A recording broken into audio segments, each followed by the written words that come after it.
밑에 있는 1차 지지선을 찍은 상황입니다. 그래서 여기서 저는 한번 반등을 한번 생각을 해 보셔야 되는 그런 상황이 펼쳐지고요. 오늘 같은 경우에도 개인 투자자들이 순매수로 나오면서 외인들이 또 팔고 있어요. 네. 이 개인 투자들이 팔아야, 주식을 팔아야 손절이 나와야 지수를 반등을 시키는데, 지금 계속 조정시마다 이렇게 개인 투자들이 이렇게 붙게 된다면 지수는 좀 조정이 나올 거고, 그러면 저는 오늘장 같은 경우에 이제 일단 코스피 지선을 찍었으니까 여기서 한번 반등이 한번 나올 거라고 생각을 하는데, 반등이 나오게 된다면 위에 있는 저항선 2434포인트 이쪽 가면은 한번 지수 관련주들은 일단 한번 끊었다가 가시는 게 가장 좋아요. 왜냐면 위에 있는 저항선을 찍고 다시 밑으로 한번 다시 내려올 수가 있기 때문에 그 점을 이제 참고를 하시면서 이제 대응을 하셨으면 좋겠습니다.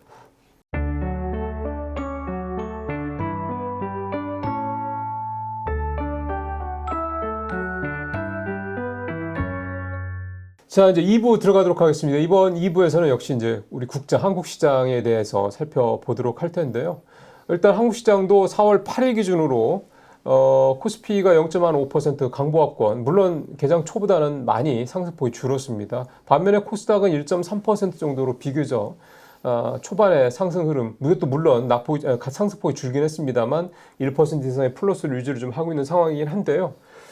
예, 뭐 여러 가지로 국장도 지금 앞서 미국장 말씀을 이제 보신 분들은 기억을 하시겠습니다만, 전체적으로 미국장의 움직임이 썩 그렇게 호의적이지가 않은 상황이기 때문에 국장도 긴장의 끈을 놓지 말고 좀 신중하게 대응하실 필요가 있을 것 같습니다. 자, 그렇다면 코스피와 코스피 200, 그 다음에 주요 지수 대형주들 움직임들 좀 더 살펴보겠습니다. 코스피부터 보죠. 네.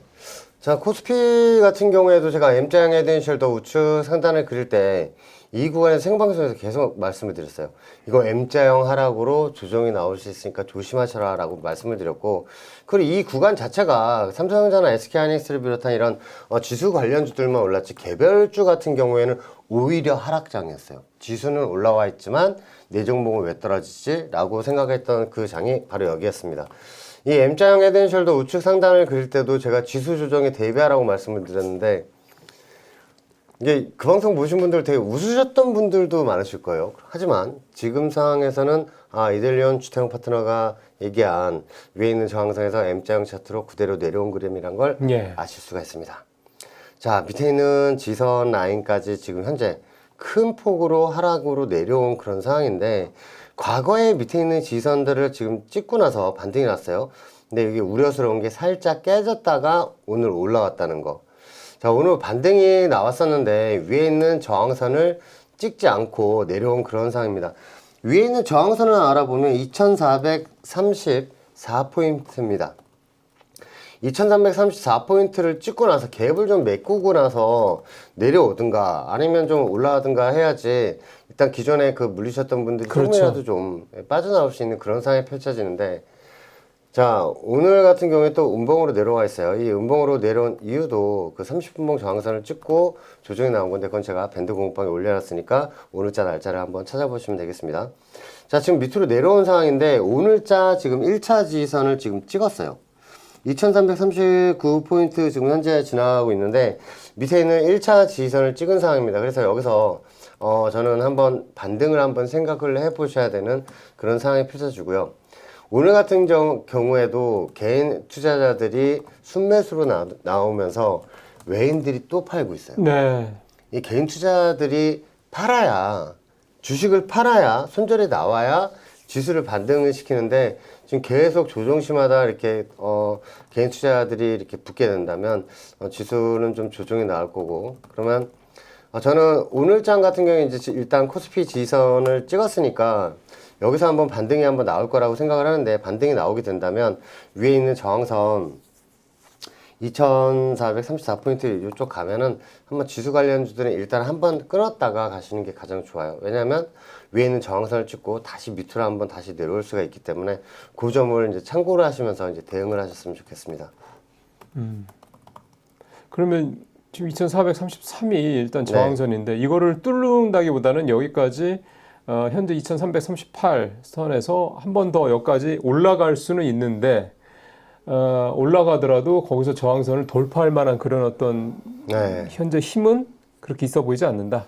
트럼프 입에 또 달려 있는 것 같습니다. 그럼 결국 이제 앞서 이제 다우하고 나스닥 얘기 말씀드렸던 것처럼 코스피 역시 현재 2,330번 30대 후반에서 2,430대 초반까지 반등이 일시적으로 있을 수는 있다. 근데 이것도 역시 일종의 데드캣 바운스니까 이때까지는 이때 올라갈 때 반등할 때 좀 뭐라고 해야 되나요? 좀 비중을 좀 줄이시면서 그 다음에 뭐 짧게 수익을 좀 내실 수 있는 분들은 내시면 좋겠고 그렇지 않은 분들은 그때 좀 물량을 좀 줄이시면서 현금을 더 확보하시는 정도로 활용을 하시는 게 좀 좋겠다 이렇게 좀 말씀을 드릴 수가 있겠습니다. 그러면 지금 코스피는 만약에 다시 조정에 들어간다고 그러면 어디까지 지금 최종 지지선은 어디로 좀 봐야 될까요? 이게 어제 같은 경우에 밑에 있는 지지선이 살짝 뚫렸어요. 그래서 그게 되게 신경이 쓰입니다. 이게 뚫리면 절대로 안 되는 지지선이거든요. 이 밑에 있는 지지선을 뚫리게 된다면 글쎄 이걸 지금 말씀을 드리기가 좀 애매한 지금 선들이 많아가지고 많이 뚫리게 되면 밑에 2240포인트까지 뚫리게 되는 그 지지선입니다. 그래서 이게 진짜 조심해야 되는 지지선이라서 여기서 이제 무조건 반등이 나올 때 한번 좀 물량을 좀 지수 관련주들은 좀 덜어내시는 게 좋지 않을까 싶습니다. 이게 좀 많이 위험하거든요. 네. 그러니까 지금 현재로서는 물론 안 일어날 가능성도 있지만 현재로서는 코스피가 2200선대까지 내려갈 가능성을 염두에 둬야 된다라고 좀 네. 말씀을 잘 하시는 건데요. 대략 요 지수대가 그 PBR 기준으로 하면 0.7배 초반이 될 겁니다. 이게 우리 이제 금융위기 때 그때 수준까지 떨어지는 걸로 이제 보시면 되는 거니까. 그러니까 지금 트럼프의 이 관세 리스크라는 게 결국 우리한테는 다른 나라도 뭐 다른 나라지만 대한민국이라는 우리한테는 금융 위기급의 어떤 그런 리스크다 이렇게 보시면 되겠고요.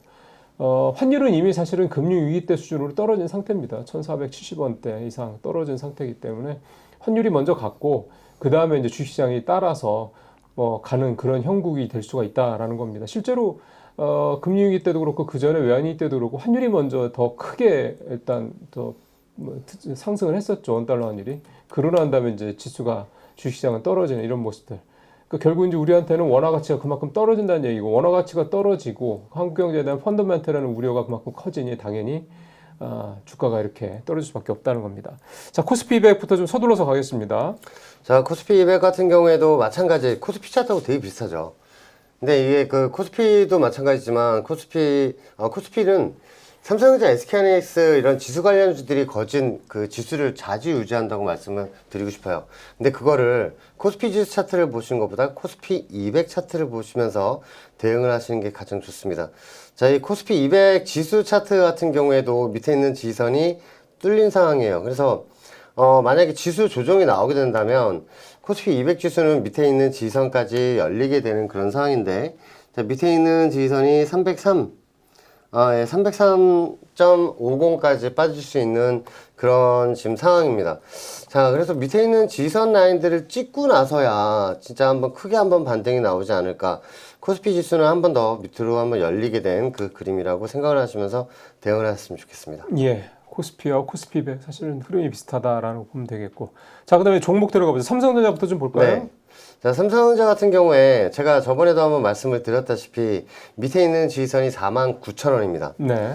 자, 이 49,000원 라인을 찍고 나서 반등이 나오게 된다면 좀 세게 나올 거라고 제가 말씀을 드렸는데, 제가 이 얘기를 그 예전 투자 공식에서 했을 때도 많이들 좀 기분이 그러셨을 거예요. 하지만 현재 지금 이렇게 똑같이 빠지고 있죠.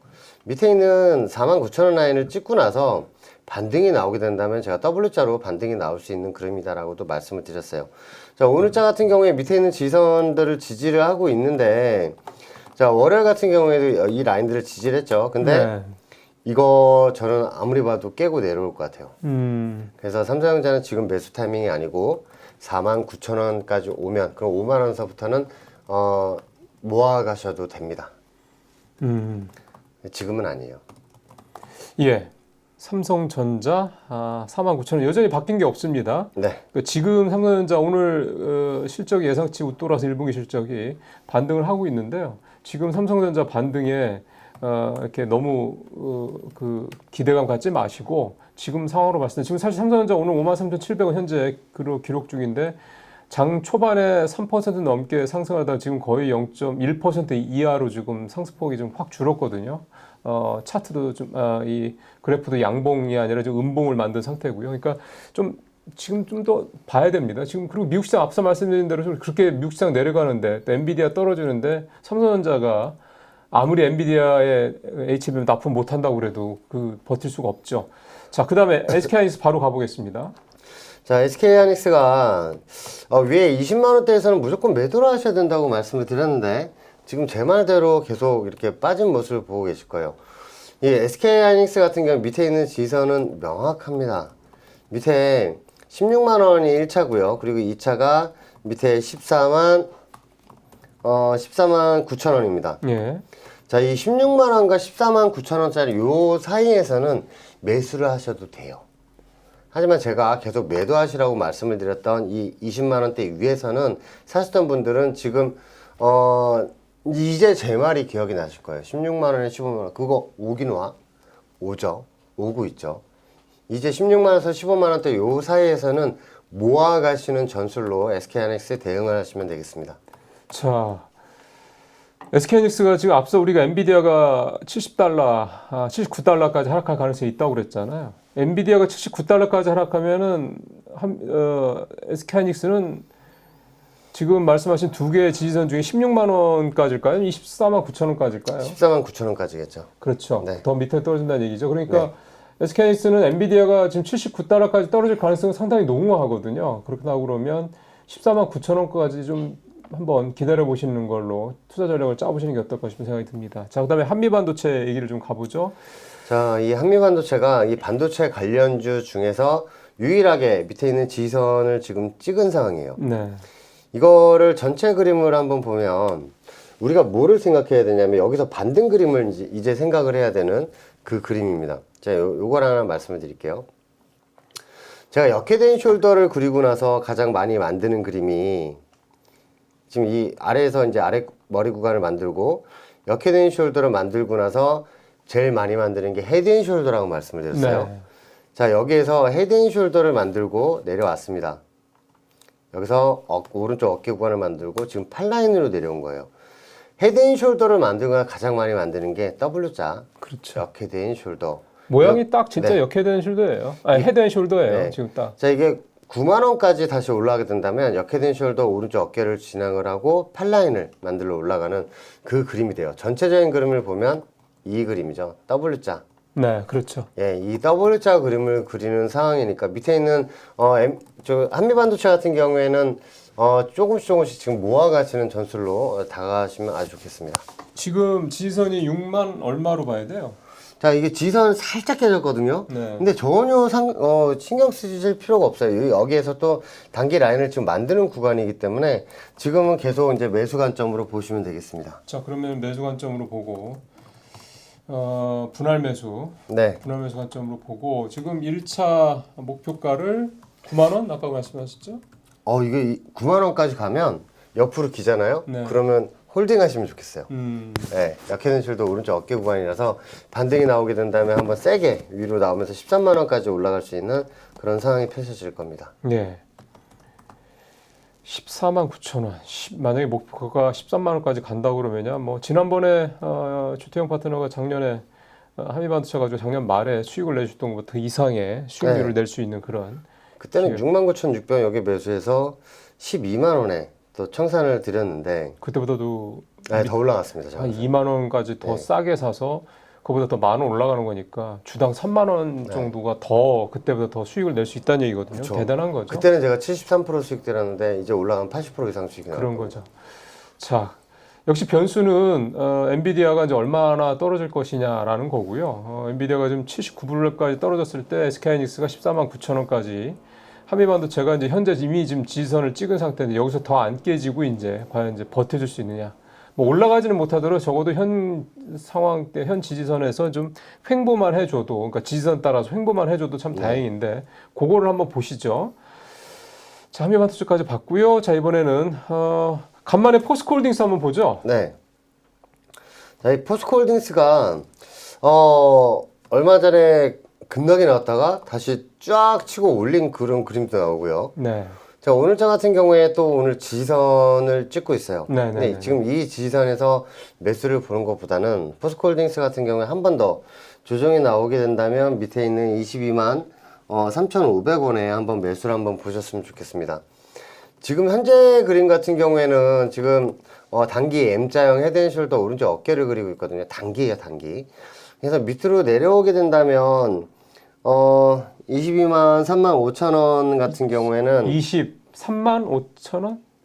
22만 3만 5천 원이요? 22만 3,500원. 22만 3,500원. 22만 3,500원 라인까지 한번 내려오게 된다면 매수 한번 관점으로 한번 보셔서 여기서 다시 W자 그 그림으로 올라갈 때 한번 수익으로 창출하셨으면 좋겠습니다. 2차 전지 같은 경우 지금 계속 떨어지고 있는데 포스코홀딩스는 또 철강이 또 이제 이것 때문에 사실은 올 초에 좀 많이 올랐거든요, 사실은. 근데 지금 철강도 지금 별로 이렇게 좀 모멘텀이 좀 없는 상황이고, 이런 상태에서 지지선을 터치를 했다고 과연 올라갈 만한 모멘텀이 있을까요? 아니면 그냥 이제 때 되니까 올라간다고 이렇게 봐야 됩니까? 네, 포스코홀딩스 같은 경우 밑에 있는 지지선에서 계속 주구장창 올랐어요. 찍을 때마다 올리고 찍을 때마다 올리고 찍을 때마다 올렸습니다. 여기는 세력들이 여기 라인들을 지금 지키고 있다는 그 의미인데, 근데 문제는 이 지지선이 우하향 지지선이라서 옆으로 기면길수록 수치들이 조금씩 낮아지는 그런 단점이 있어요. 네. 근데 지금 포스코홀딩스는 이런 지지선에서 매수를 안 잡으면 매수 잡을 곳이 없습니다. 그럼 이런 지지선에서 반등이 나오는 세력들이 밑에 있는 지지선을 이렇게 관리를 하고 있는 그 지지선에서는 매수를 한번 봐야겠죠.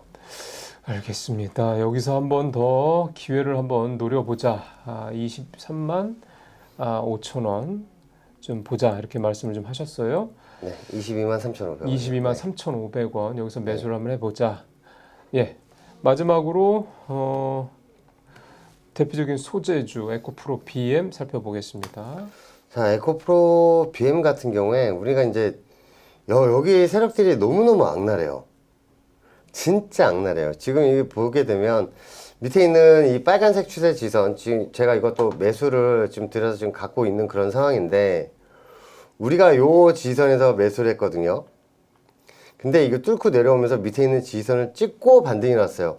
근데 어디를 찍고 나서 지금 또 꼬리를 달고 있는지 한번 보세요. 이게 과거에 지선했는데 뚫리게 되면 저항선으로 바뀌게 그렇죠. 되는 그런 구간입니다. 근데 이거를 돌파를 하고 나서 지지를 하잖아요. 이 10만 원을 뚫고 지지를 하게 된다면 위로 달려가는 이 파란색 저항선이 지금 바로 위에 있어요. 그래서 이거를 뚫게 돼야지 위에 있는 18만 원까지 올라갈 수 있는 상황이 됩니다. 그 지금 저항선이 얼마죠? 그래서 에코프로 BM 가지고 계신 분들은 좀 계속 들고 계셨으면 좋겠고요. 1차 파란색 저항선이 11만 7,500원이고요. 이 11만 7,500원을 뚫으면 진짜 슈팅이 크게 나올 겁니다. 18만 원까지 바로 반등이 나올 수 있는 그 라인들이니까 에코프로 BM 지금 가지고 계신 분들 그대로 제가 매수 드린 라인에서 그대로 들고 계셨으면 좋겠어요. 이게 보유하고 있는 분들이 사실은 도대체 이 놈이 어디까지 떨어질까, 언제 오를까, 이런 거에 대한 거에 빠지시면 사실은 던지게 되죠. 근데 지금 11만 7,500원 요 저항선, 현재 가격대에서 요 저항선 돌파하는 걸 좀 확인을 하시면 이 18만 원까지 좀 반등하는 것으로 좀, 사실 그 이외에 좀 없어요, 저항선대가 딱히. 네. 그렇기 때문에 좀, 그리고 사실 이게 11만 7천 원 저항선을 뚫을 정도가 되려면 뭐가 좀 모멘텀이 나와야 될 겁니다. 근데 지금 LG에너지 솔루션 같은 경우 1분기 실적이 예상치보다 훨씬 좋게 나왔거든요. 물론 미국의 AMPC 보조금이 포함이 안 될 경우에는 800억대 적자를 내긴 하는데, 작년 4분기에 비하면 작년 4분기 2,300억대 적자였거든요. 그거에 비하면 지금 그때는 보조금 포함해서도 그렇게 2,000억대가 넘는 적자를 했던 거니까 그때에 비하면 좀 적자 규모가 한 1,500억 가까이 줄었다는 얘기가 되는 거잖아요. 그만큼 좀 어쨌든 좋아지고 있다는 얘기입니다. 조금씩. 그러니까 2차 전지의 대표주가, 이 대장주가 어쨌든 실적이 좀 좋아지고 있기 때문에 좀 보시죠. 유럽에서 조금 좋아질 거라고 기대를 했는데 유럽 애들이 우리 쪽 배터리보다는 이제 중국 쪽 배터리를 싸니까 그거를 좀 채택을 하는 경우가 좀 많아서 그쪽에 대한 모멘텀이 좀 사실 생각보다 좀 약해진 거는 사실인데요.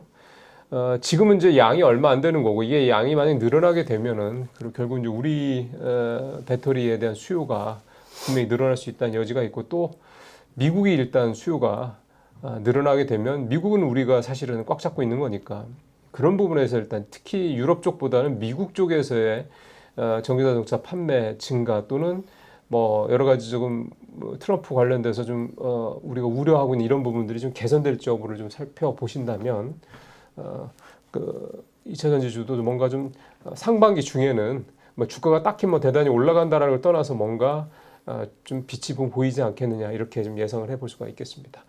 자, 에코프로메까지 모두 지수 2개, 코스피 200, 코스피 200, 삼성전자, SK하이닉스, 한미반도체, 포스코홀딩스, 에코프로비 이렇게 쭉 봤고요. 앞서 미국장 종목들이나 지수와 비교해 보면 우리는 확실히 얼추 다 왔습니다. 이제 그러니까 그런 것들 감안하시면 어쨌든 우리는 이제 인내를 해야 되는 시간이 상대적으로 조금 많이 이제 별로 안 남았다, 많지 않다 이렇게 생각을 하시고 접근하시면 좋을 것 같습니다. 네, 주태영 파트너 오늘도 마무리를 하도록 하겠습니다. 오늘 말씀 잘 들었습니다. 고맙습니다. 네, 감사합니다.